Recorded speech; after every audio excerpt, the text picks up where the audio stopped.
우리 하나님의 말씀을 함께 나누겠습니다. 창세기 32장 24절에서 32절까지의 말씀 보겠습니다. 창세기 32장 24절에서 32절까지 말씀입니다. 구약 50페이지에 있습니다.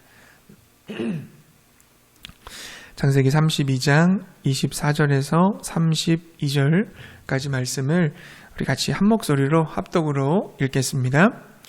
야곱은 홀로 남았더니 어떤 사람이 날이 새도록 야곱과 씨름하다가 자기가 야곱을 이기지 못함을 보고 그가 야곱의 허벅지 관절을 치매 야곱의 허벅지 관절이 그 사람과 씨름할 때에 어긋났더라. 그가 이르되 날이 새려하니 나로 가게 하라. 야곱이 이르되 당신이 내게 축복하지 아니하면 가게 하지 아니하겠나이다. 그 사람이 그에게 이르되 내 이름이 무엇이냐? 그가 이르되 야곱이니이다. 그가 이르되 내 이름을 다시는 야곱이라 부를 것이 아니요 이스라엘이라 부를 것이니 이는 내가 하나님과 및 사람들과 겨루어 이기었음이니라. 야곱이 청하여 이르되 당신의 이름을 알려주소서. 그 사람이 이르되 어찌하여 내 이름을 묻느냐 하고 거기서 야곱에게 축복한지라. 그러므로 야곱이 그곳 이름을 브니엘이라 하였으니 그가 이르기를 내가 하나님과 대만하여 보았으나 내 생명이 보존되었다 함이더라. 그가 브니엘을 지날 때에 해가 돋았고 그의 허벅다리로 말미암아 절었더라. 그 사람이 야곱의 허벅지 관절에 있는 둔부의 힘줄을 쳤으므로 이스라엘 사람들이 지금까지 허벅지 관절에 있는 둔부의 힘줄을 먹지 아니하더라. 아멘. 할렐루야. 네, 반갑습니다. 네, 함께 예배드리게 돼서 너무 기쁘고요. 여러분을 마음을 다해 진심으로 사랑하고 축복합니다. 함께하지 못해서 너무 안타까운 부분도 많고요. 또 교회에 자주 방문할 수 없는 상황과 여건 속에 있는 분들도 많이 계신 줄로 압니다. 하지만 늘 그리워하는 마음을 가지고 있고 늘 보고 싶고 또 함께하기를 원합니다.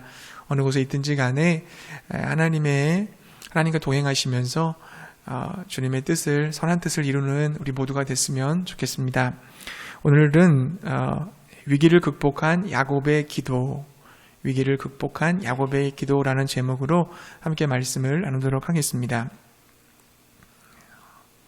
야곱은 외삼촌 라반의 집에서 20년간 더부살이를 끝내고 고향으로 돌아오고 있었습니다.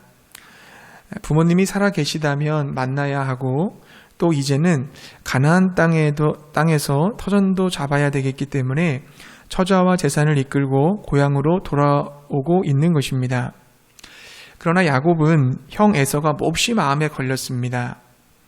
형을 속이고 장자권을 빼앗은 사건으로 둘 사이는 원수지간이 되고 말았습니다. 이제 20년이 지났다고 하지만 형의 마음에 원한이 풀렸는지는 알 수 없는 일입니다. 그렇다고 형을 피해서 슬그머니 가나안 땅으로 돌아올 수도 없는 노릇입니다. 그러니까 형을 피할 수는 없어요. 형을 불가피하게 만날 수밖에 없는 상황인 겁니다. 그래서 야곱은 형 에서가 자기에 대한 감정이 아직도 변하지 않고 남아있는지를 확인하기 위해서 야곱과 함께 하고 있었던 전령들을 보냅니다. 32장 3절부터 6절을 보게 되면 야곱이 전령들을 보내면서 당부한 말이 기록되어 있습니다. 야곱은 전령들에게 극진한 예우를 담은 인사말을 보내죠. 그는 형 에서를 주인님이라고 호칭을 하고 있고요. 자신은 시중드는 종이라고 격하합니다. 그리고 자신이 곧 가나안 땅에 도착할 것이고 나에게는 지금 많은 재산이 있는데 그 재산을 제가 형하고 나누고 싶다라고 하는 의도를 비쳤습니다. 그런데 에서를 만나러 간 전령들이 가지고 온 정보는 그야말로 기겁하고도 남을 만한 것이었습니다. 뭐냐면 형이 장정 400명을 거느리고 자기를 맞이하러 온다는 것입니다. 아니 여러분, 자기를 진정으로 용서하고 영접하기를 원한다면 한 10여 명 정도 되는 사람만으로도 충분할 것입니다. 근데 에서가 지금 자기 밑에 있는 부하들 다 끌고 나온다는 거예요. 이건 뭡니까? 야곱과 전쟁을 하겠다는 것이 아니고 무엇이겠어요? 아, 형이 아직도 마음이 안 풀렸구나. 나를 죽이려고 하는구나. 이런 생각이 들자 야곱은 밀려드는 그 공포감에 견딜 수가 없었습니다. 여러분, 그는 결코 형을 대적할 만한 적수가 안 돼요. 형이 칼을 빼든다면 상대에서 싸울 수 있는 사람이라고 해봐야 고작 야곱하고 그의 아들 한 10여 명, 자기가 부리는 종들 몇 명밖에는 없었습니다. 그러므로 형이 칼을 빼들고 달려들 경우 이 싸움을 해봤자 결과는 불을 보듯 뻔합니다. 야곱이 지게 돼 있어요. 그가 지금까지 20년 동안 피땀 흘려 모은 재산과 처자들이 모두 다 사라지고 망가지는 것은 그야말로 시간 문제였습니다. 자, 여러분 7절에 보게 되시면요, 그의 심경을 이렇게 표현하고 있잖아요. 7절 보니까 야곱이 심히 두렵고 답답하여. 두려운 마음과 답답한 마음이 있는 겁니다. 자, 11절 말씀에도 가보면요, 야곱이 하나님 앞에 기도하는 장면이거든요. 기도의 내용을 보니까 이렇게 돼 있어요. 내가 주께 간구하오니 내 형의 손에서, 에서의 손에서 나를 건져내시옵소서. 내가 그를 두려워함은 그가 와서 나와 내 처자들을 칠까 겁이 나기 때문이니이다. 아멘. 두려워하고 있어요. 무서워하고 있습니다. 겁나하고 있습니다. 야곱은 그러니까 한순간에 모든 것이 사라질 수 있는 인생 최대의 위기를 만난 것입니다. 자, 이 위기의 순간 에서가 쳐들어와 에서와 전쟁을 하고 내 모든 것을 다 빼앗길 수밖에 없는 이 절대절명의 위기의 순간에 야곱은 이 위기를 어떻게 극복을 해요? 기도를 통해서 극복을 합니다. 자, 위기를 극복하는 기도, 그 기도는 어떤 기도였을까요? 우리가 위기를 극복하려면 우리는 어떻게 기도해야 될까요? 네, 세 가지로 정리를 해보겠습니다. 첫 번째는 무엇보다 기도 먼저 해야 됩니다. 무엇보다 기도 먼저 해야 돼요. 자, 형이 400명을 데리고 자기를 향하여 온다는 말을 듣고 야곱이 제일 먼저 한 것은 안타깝게도 기도가 아니었습니다. 뭘 먼저 했냐면 자기의 소유물을 두 대로 나누는 것이었죠. 자, 7절과 8절 말씀에 가볼게요. 우리 32장 7절과 8절 가보니까 우리 한번 읽어보겠습니다. 7절, 8절 함께 읽겠습니다. 야곱이 심히 두렵고 답답하여 자기와 함께한 동행자와 양과 소와 낙타를 두 떼로 나누고 이르되 에서가 와서 한 떼를 치면 남은 한 떼는 피하리라 하고. 아멘.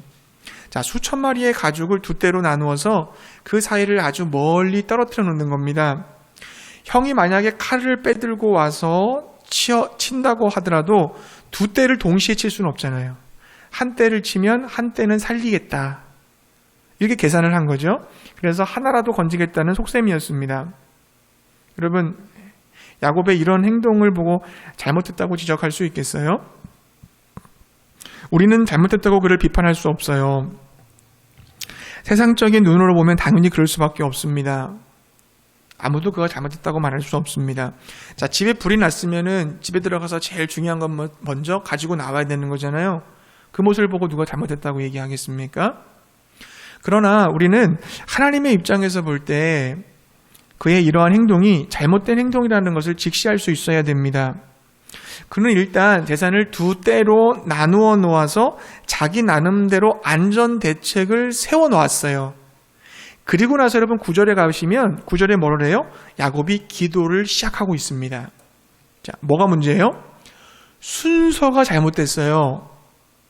야곱이 먼저 자기의 경험과 지식을 동원하여 결정하고 행동하고 난 뒤에 하나님께 기도했습니다. 자신이 고민하고 결정한 후에 하나님께 자신의 선택을 도와달라고 기도한 거예요.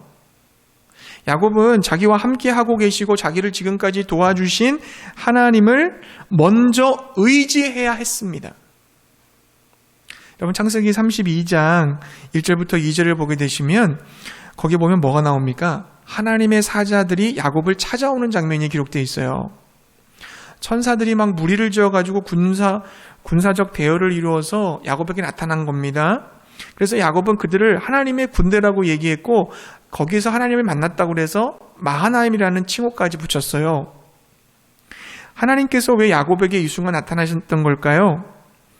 곧 닥칠 에서와의 만남에 대비해 야곱을 보호하시고 인도하시기 위함일 것입니다.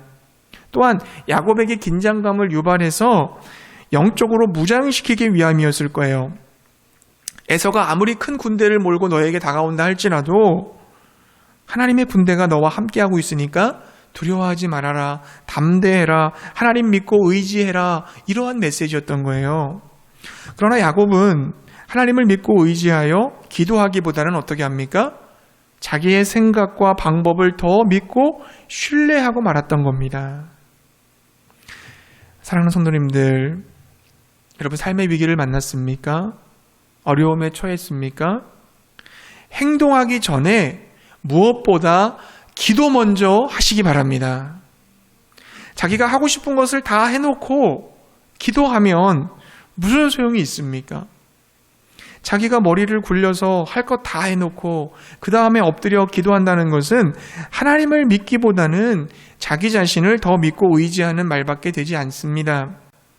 이러한 기도는 급하니까 하는 기도지 참으로 믿음을 가지고 하나님 앞에 간구하는 기도라고는 볼 수 없습니다. 성도들이 저에게 상담하러 오는 경우가 종종 있습니다. 성도님들 보게 되면 두 가지 부류가 계시거든요.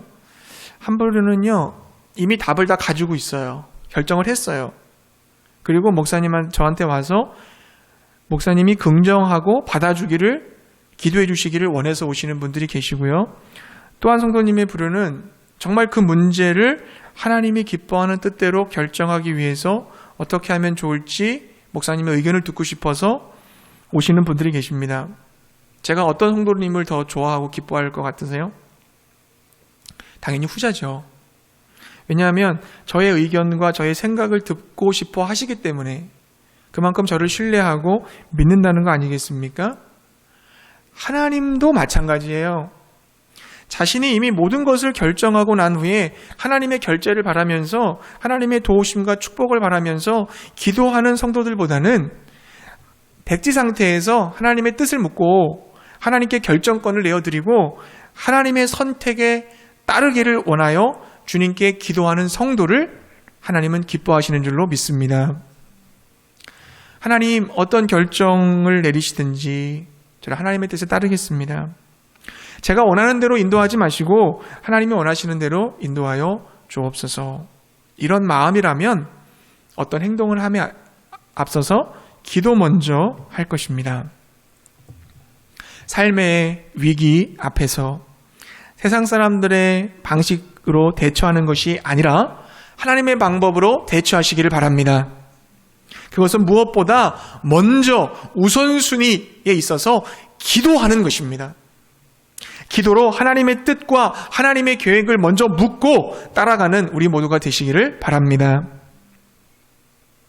자, 둘째, 위기를 극복하는 기도, 어떤 기도예요? 둘째, 기도한 후에 행동해야 합니다. 기도한 후에 행동해야 합니다. 우선순위는 잘못되었지만 나중에라도 야곱은 기도를 해요. 자, 야곱의 기도를 보면요, 정말 나무랄 데 없는 완벽한 기도라고 볼 수 있어요. 그 기도의 내용을 좀 살펴보기를 원합니다. 9절에 가보면요, 32장 9절, 하나님이여, 하나님이 돌아가라고 하셨고 내게 은혜를 베풀라고 약속하지 않으셨습니까? 이렇게 기도했어요. 야곱은 하나님의 약속을 가지고 하나님 앞에 매달리고 있는 거예요. 자, 기도의 정석 뭡니까? 여러분, 기도하면 뭘 먼저, 정석 첫 번째 뭐냐면 하나님의 약속의 말씀을 붙들어라 이거죠. 꼼짝없이, 하나님 꼼짝없이 하나님 이렇게 말씀하셨잖아요. 이렇게 약속해 주셨잖아요. 그러니까 응답해 주옵소서. 야곱은 정말 말씀을 붙들고 정확한 기도를 하고 있어요. 자, 그리고 10절에 가보세요. 10절에 가보면 20년 동안 외삼촌 집에 있을 때 하나님이 베풀어 주신 은혜가 너무너무 크다는 것을 고백하고 있습니다. 기도의 정석 두 번째 뭡니까? 감사의 기도. 감사가 빠지고 하나님의 은혜가 빠지면요, 그것은 기도라기보다는 넋두리에 가깝습니다. 작은 것이라도 하나님의 은혜를 생각하면서 감사하는 기도가 진짜 기도예요. 지금 야곱이 그렇게 기도하고 있지 않습니까? 자, 10절을 보게 되면 어떻게 돼 있어요? 나는 주께서 주의 종에게 베푸신 모든 은총과 모든 진리를 조금이라도 감당할 수 없습니다. 너무너무 많이 주신 은혜 때문에 감당할 수가 없습니다. 내가 외삼촌 집에 갈 때 내게 지팡이 하나만 가지고 갔었는데 요단강을 건넜는데 지금은 2때나 이루어 거부가 되어 돌아왔습니다. 이 모든 것은 다 하나님의 은혜입니다. 하나님께 감사하고 있어요. 자, 그 다음에 11절에 보게 되면요, 기도의 3가지의 요소 중에 또 한 가지가 나오죠. 자기 마음에 있는 고통을 하나님께 아뢰죠. 네. 감사 기도를 드린 후에 그는 내가 주께 간구하오니 내 형의 손에서 에서의 손에서 나를 건지시옵소서, 내가 지금 두려워합니다 하고 간구의 기도, 기도의 정석 3번째, 간구. 마음에 있는 것을 숨기지 않고 다 내어놓는 거죠. 그리고 12절의 마지막에 다시 한번 하나님의 약속을 의지하고 하나님이여 도와주셔야 됩니다. 약속하신 대로 나를 도와주십시오라고 기도하고 있어요. 정말 흠잡을 데 없는 훌륭한 기도라고 할 수 있습니다. 자, 야곱이 이렇게 멋있게 아주 정확하게 훌륭하게 기도만 하고 끝난 것이 아니라 기도한 이후에 하나님의 은혜를 입고 이제는 행동하기 시작했다는 겁니다. 어떤 행동을 했습니까?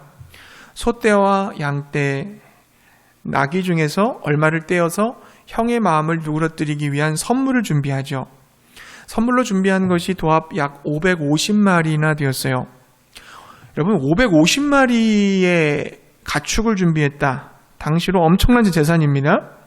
한 번에 550마리를 다 보내는 게 아니라 그것도 3대로 나누어서 1단계 선물 보내서 안 되면 2차 선물 보내고 2차 선물 안 되면 3차 선물 보내고 이렇게 해서 형의 마음을 누그러뜨리려고 하는 거예요. 여러분, 야곱은 기도도 했지만 그 기도한 이후에 하나님의 은혜를 힘입고 행동도 했다는 겁니다. 기도와 행동의 균형을 가진 인물이었어요. 많은 사람들이 기도만 하고 행동하지는 않습니다. 또 어떤 사람은 행동만 하고 기도하지는 않습니다. 진정한 영성의 사람은 기도도 하고 행동도 하는 사람입니다. 무슨 일이든지 여러분, 하나님 편에서 해야 될 일이 있어요. 그리고 내 편에서 해야 될 일도 있어요. 하나님 편에서 해야 될 일을 내가 할 수는 없습니다. 또한 내 편에서 해야 될 일을 하나님께 맡길 수도 없는 겁니다. 하나님께서 하실 일은 하나님께 맡기고 내 편에서 할 일은 내가 해야 되는 것이죠. 그럼 우리가 새벽마다 누가복음 말씀 묵상하고 있잖아요. 매일 성경. 자, 누가복음에 보면 여러분 많은 무리들이 나와요. 근데 그 중에서 하나님의 능력과 은혜를 경험하는 사람은 누굽니까? 믿음으로 예수님께 나오는 자들 아니었어요? 모두 예수님을 향한 믿음이 행동까지 연결된 사람들이었습니다. 나병 환자는 어떻게 됐어요? 죽음을 각오하고, 원래 사람들 앞에 2m 가까이 오면은 돌 맞아 죽을 수도 있어요. 그 위기를, 그 위험을 감수하고 예수님 앞에 나오는 행동을 보이잖아요. 고침받잖아요. 중풍병자의 친구들은 지붕을 뚫고 그 환자를 달아내립니다. 그래서 회복의 역사, 죄사함의 은혜를 경험해요. 회당장 야이로도 그의 딸을 고치기 위해 예수님 앞에 나와 무릎을 꿇었습니다. 12년 동안 혈류병에 걸린 여인은 예수님의 옷자락을 만짐으로 치유를 받았습니다.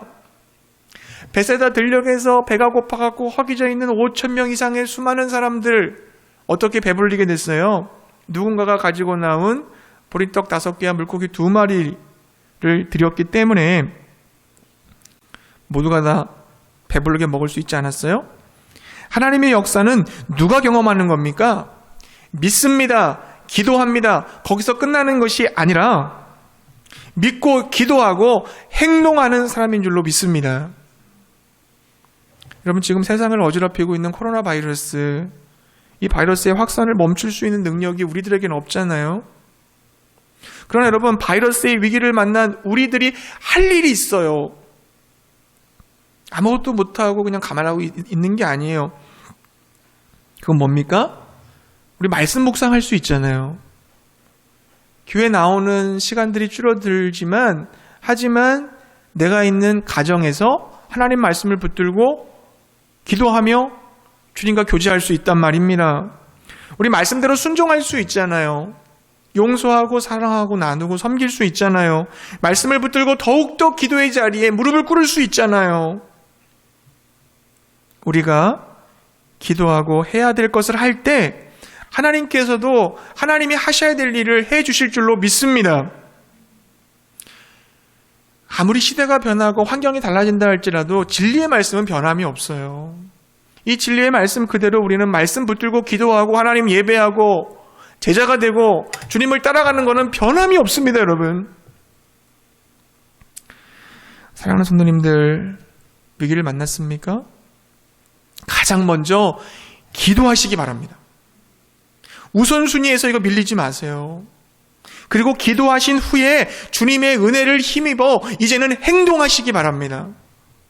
주님의 뜻 안에서 해야 할 몫을 감당하시기 바랍니다.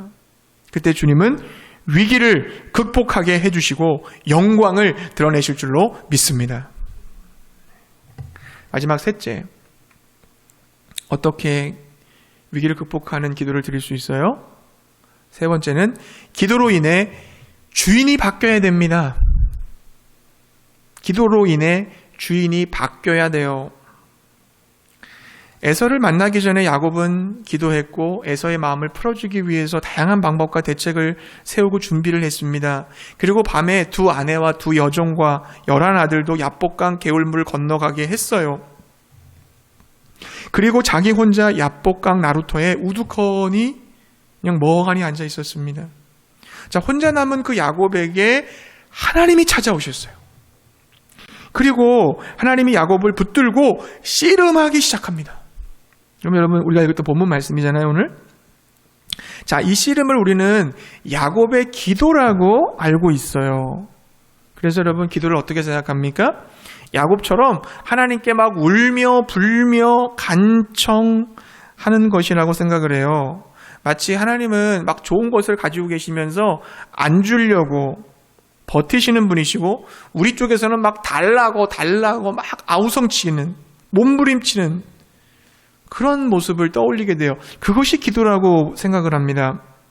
이렇게 기도로 하나님을 설득시켜서 결국 하나님이 항복하시고 내가 원하는 바를 들어주신다, 그렇게 생각하시는 분들이 있어요. 근데 여러분, 과연 기도는 그런 걸까요? 야복강의 기도를 좀 더 자세히 살펴볼 필요가 있을 것 같습니다. 먼저 야곱이 씨름한 대상이 누구냐? 하나님의 천사 또는 하나님이라고 볼 수 있죠. 근데 중요한 것은 정말 야곱이 하나님의 천사, 하나님과 육체적이고 물리적인 씨름을 했느냐, 레슬링을 했느냐 하는 거예요. 그런 것 같지는 않아요. 야곱의 전 인생을 놓고 살펴볼 때 이 씨름의 성격이 어떤 것이 있는지 우리는 좀 짐작해 볼 수가 있을 것 같습니다. 야곱의 삶은 여러분, 자신의 이름처럼 어떻습니까? 속이는 자잖아요. 빼앗는 자, 구부러진 자, 그런 자의 삶을 살았어요. 복을 너무나도 받고 싶은데 그 복을, 남의 복을 빼앗고 자신의 노력으로 획득하고 쟁취하고, 그의 삶의 주인은 누구예요? 야곱 자신이었어요. 하나님은 야곱에게 장자의 축복을 주시려고 계획은 했지만 야곱은 그걸 기다리지 않았고 속임수를 이용해서 장자의 축복을 가로챕니다. 자, 이 일로 에서는 야곱을 죽이려고 했고 야곱은 외삼촌 라반의 집으로 도망을 가죠. 근데 그 도망가는 길에 베델에서 하나님을 만나게 되고 야곱을 찾아온 하나님께서 뭐라고 말씀하세요? 진정한 복은 바로 하나님 자신이야, 그걸 말씀해 주시잖아요. 자, 이제 하나님은 라반의 집에서의 고된 훈련과 연단을 야곱이 받게 하십니다. 그리고 마침내 하나님은 야곱을 자신의 고향 아버지 집으로 이끄시죠. 근데 문제가 발생한 거예요. 바로 오늘 본문. 형 에서가 야곱이 돌아온다는 소식을 듣고 400명의 군사를 거느리고 야곱한테 다가오고 있는 거예요. 야곱은 머리를 굴려 대책을 생각해내고 기도도 하고 여러 가지 행동도 해보지만 여전히 두렵습니다. 그때 하나님의 사자, 하나님께서 야곱에게 씨름을 걸어온 거예요. 그렇다면 이 씨름의 성격은 뭐겠습니까? 야곱아, 야곱으로의 삶을 포기하고 이스라엘로의 삶을 살아라. 이스라엘은 하나님이 다스리신다. 하나님이 주인이다, 이런 뜻이거든요. 즉 남을 속이는 자, 빼앗는 자의 삶이 아니라 이제는 좀 남을 유익하게 하는 자, 축복하는 자로 살아라. 네가 주인된 삶에서 내려오고 하나님이 주인된 삶을 살아라. 복을 빼앗고 쟁취하는 자가 아니라 복의 근원인 나를 통하여 복을 누리고 나누는 삶을 살아라 라고 말씀하시는 겁니다. 근데 이 야곱의 주장은 뭐예요? 나는 여전히 야곱으로 살겠다는 겁니다. 내 인생은 내 겁니다. 나는 하나님이 주시는 축복 다 얻고 싶습니다. 내가 내 삶의 주인이고 내가 복 받을 때 하나님은 좀 도와주세요. 그걸로 좋게요. 저는 에서도 이겼고요. 라반도 이겼고요. 그리고 하나님도 이길 수 있어요. 바로 이 싸움인 거죠. 하나님은 야곱의 인생의 주인이 되시기 원하셨고 야곱은 여전히 자신이 자기 인생의 주인이기를 원했던 것입니다. 근데 여러분, 이 야곱이 끝까지 자기 고집을 안 껐거든요. 아주 용을 써요. 인간이 죄성이 이렇게 질기고 고약합니다. 그러자 하나님께서 최후의 일격을 가하시죠. 야곱의 허벅지 관절을 치십니다. 하나님이 야곱의 허벅지 관절을 쳤다는 게 뭘 말할까요? 야곱이 더 이상 어쩔 수 없는 절망의 자리까지 내려갔다는 거예요. 나 이제 끝났다. 급소를 얻어맞아서 나는 이제 불구자가 되었다. 내 인생 여기서 끝이다. 자신에 대한 한계를 보고 절망을 경험하고 드디어 나는 끝났다고 생각하고 이제는 하나님을 찾기 시작하는 거예요. 하나님, 나를 축복해 주세요. 나를 버리지 마세요. 내가 주께 항복합니다. 내가 하나님의 뜻에 따르기를 원합니다. 그때 하나님이 물어보시죠. 내 이름이 뭐냐? 야곱이 대답합니다. 저는 야곱입니다. 내가 야곱입니다. 이런 뜻은 그런 거잖아요. 나는 죄인입니다.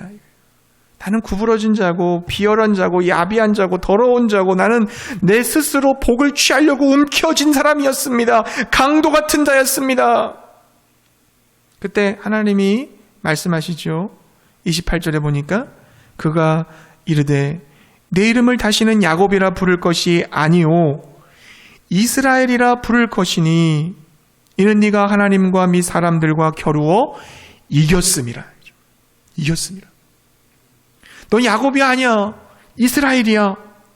이제 너의 삶의 주인은 야곱, 네가 아니야. 바로 하나님이 주인이야.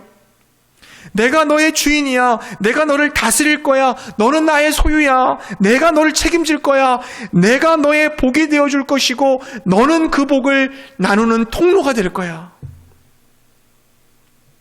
이 얼마나 놀라운 순간입니까? 본문에서는요, 야곱이 하나님과 겨루어 이겼다고 그랬잖아요. 근데 실상은 여러분, 하나님이 이기신 거잖아요. 야곱이 하나님께 항복한 거잖아요. 하나님, 저 이제 제 뜻대로 안 살래요. 하나님 뜻대로 살래요. 저 항복해요. 야곱이 하나님께 항복을 했어요. 그러나 하나님은 야곱이 이겼다고 그랬어요.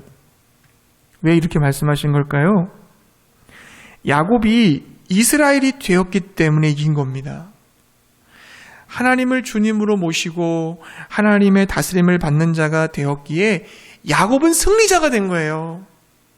만약 야곱이 주인을 안 바꾸고 계속 내가 주인된 삶을 고집했다고 해봅시다. 야곱은 이긴 것 같지만 패배자입니다. 그러나 야곱이 하나님께 항복했기 때문에 야곱은 진정한 승리자가 될 수 있었습니다. 그리고 여러분, 새 아침이 밝아오잖아요. 드디어 형 에서를 만납니다. 하나님께서 에서의 마음을 변화시켜 주셔서 둘은 극적으로 화해하고 서로 눈물을 흘리면서 용서하고 관계의 회복을 경험하게 됩니다. 사랑하는 성도님들, 위기를 극복하기 원하십니까? 기도로 주인을 바꾸시기 바랍니다. 기도는 내 소원을 이루기 위해 하나님의 뜻을 바꾸는 게 아니에요. 기도는 하나님의 뜻을 이루기 위해 내가 바뀌는 겁니다. 어떻게 바뀌어요? 지금까지 내가 주인된 삶에서 돌이켜서 하나님이, 예수님이, 성령님이 주인된 삶으로 바뀌는 것임을 믿으시기 바랍니다. 여러분, 이렇게요. 주인이 바뀌잖아요. 주인이 바뀌게 되면 어떻게 되는지 아셔요? 기도의 내용이 달라져요. 기도의 내용이 어떻게 달라지냐면 하나님 나라와 의를 구하게 되는 겁니다.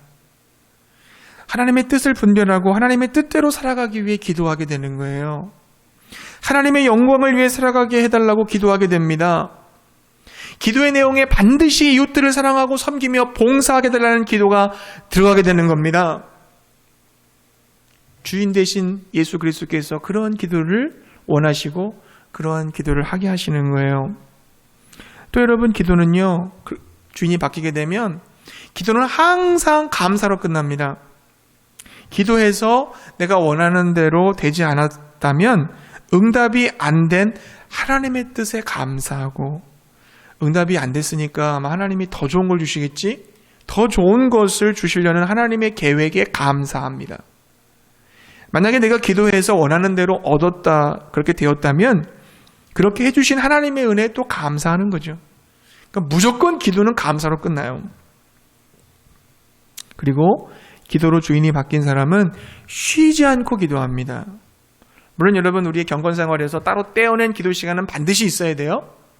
하지만 그 떼어낸 기도 시간뿐만 아니라 순간순간 하루 온종일 주님 대신 하나님의 뜻에 내 뜻을 맞추면서 주님께 묻고 주님의 응답을 듣고 계속 그렇게 살아가는 거예요. 이게 쉬지 않고 기도하는 모습입니다. 사랑하는 여러분, 기도를 통하여 내가 주인된 삶에서 예수님이 주인된 삶으로 바뀌어 참된 기도의 열매를 맺는 우리 모두가 되기를 축복합니다. 말씀을 정리할게요. 사랑하는 성도님들, 위기를 만나셨습니까? 위기를 극복하기를 원하십니까? 사람을 의지하지 마세요. 돈을 의지하지 마세요. 그 전에 먼저 기도로 하나님을 의지하시기 바랍니다. 무엇보다 먼저 기도하시기 바랍니다. 기도하신 후에 하나님의 은혜 안에서 행동하시기 바랍니다. 그리고 기도로 주인을 바꾸세요. 주인을 바꾸세요. 예수님을 나의 주인으로 모시십시오. 예수님께 항복할 때 진정한 승리를 경험하게 될 줄로 믿습니다. 참된 기도의 열매들이 맺혀지기 시작할 것입니다. 위기가 기회가 되어 오히려 복이 되는 역전이 일어나게 될 줄로 믿습니다.